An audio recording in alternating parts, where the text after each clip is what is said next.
महाराज जी, पुनर्जन्म मिलेगा या नहीं, या किसी निम्न योनि ये तो यानी पशु जैसे श्वान शुकर ये तो में जा सकता है? अपनी छाती जानती है। यदि कोई वासना है और कहीं आसक्ति है, कहीं भी, तो आना पड़ेगा। भरत जी चक्रवर्ती सम्राट पद त्याग कर, अपनी रानी, अपने पुत्रों को त्याग कर गंडकी नदी के किनारे भगवान की प्राप्ति के लिए भजन किए। तो एक दिन गंडकी नदी में खड़े सूर्य भगवान को अर्घ दे रहे थे।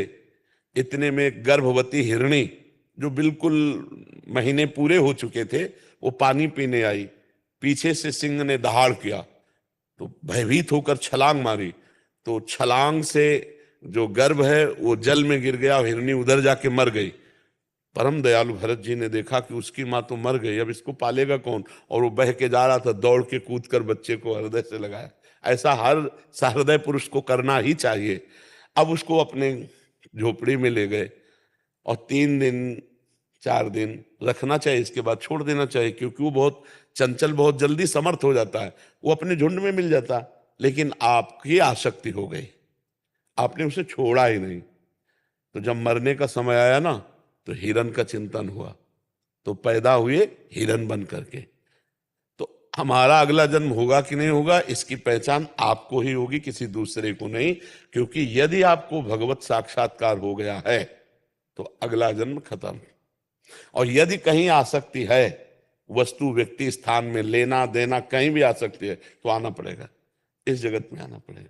इसीलिए कबीरा खड़ा बाजार में, सबसे पूछे खैर, ना काहू से दोस्ती और ना काहू से बैर। कोई ना अपना ना कोई पराया, सब भगवत स्वरूप, सब ब्रह्म स्वरूप, तो जीवन मुक्त हो गए। और अगर कहीं भी आसक्ति है, पुरंजन की स्त्री में आसक्ति थी, अगला जन्म स्त्री का हुआ। जहां आसक्ति है वही तुम्हें होगा। जब प्रबल आसक्ति हो जाती है, जिसमें प्रबल, तो कभी कभी आप देखते हो शरीर जुड़े हुए पैदा होते हैं, ऐसे कई देखे जाते हैं। ये प्रबल आसक्ति, अंतिम समय प्रबल आसक्ति, तो मानो दोनों के दोनों एक शरीर में जुड़ करके पैदा हो जाते हैं। आसक्ति ही हमारे अगले जन्म का कारण है।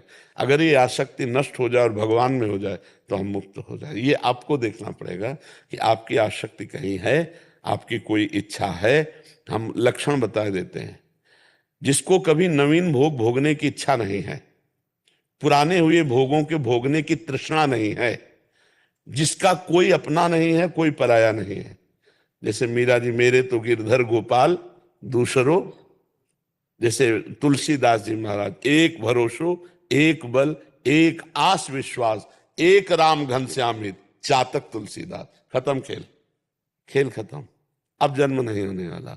तो ये बात आपको देखनी। नवीन भोग भोगने की इच्छा नहीं, भोगे हुए भोग को तृष्णा कहते हैं। तृष्णा नहीं, और हमारी किसी से शत्रुता नहीं, अजात शत्रु, और हमारी किसी से मित्रता नहीं, ना किसी से मित्रता, ना किसी से शत्रुता, सब में अपने भगवान का भाव और निरंतर भगवान का स्मरण। तो अब अगला जन्म नहीं होगा।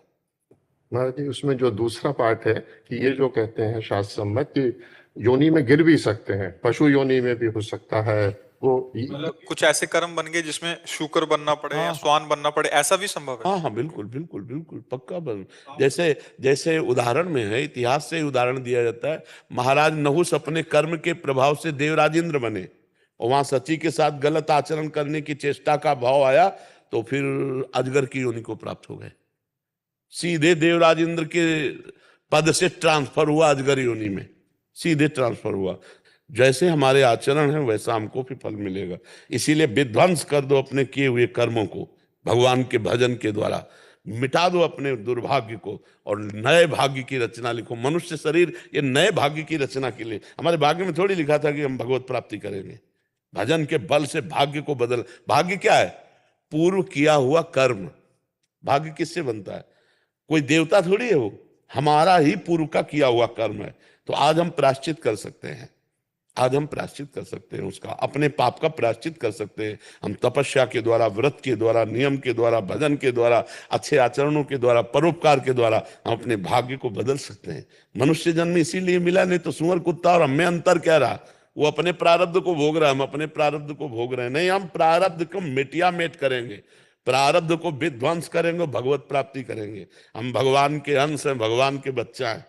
तो ये ठसक रख करके खूब भजन करे तो मिट सकता है, नहीं तो फिर कुछ भी बनना पड़ सकता है, कुछ भी जो हमारे कर्म के अनुसार होगा फिर तो मिलेगा ही ना।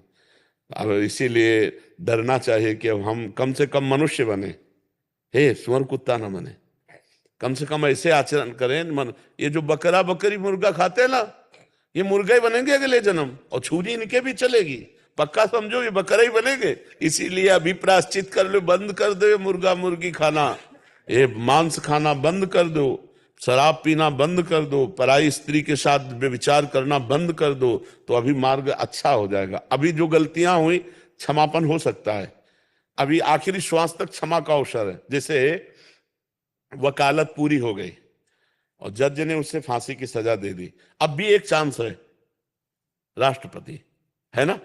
तो इसीलिए भगवान ने कहा सर्वधर्मान परित्यज्य मामेकम शरणम व्रज तो अहम त्वाम सर्व पापेभ्यो मोक्षयिष्यामि मां। अब भी एक चांस है, भगवान की शरण में हो जाओ, नाम जप करो, भगवान तुम्हें मुक्त कर देंगे समस्त पापों से।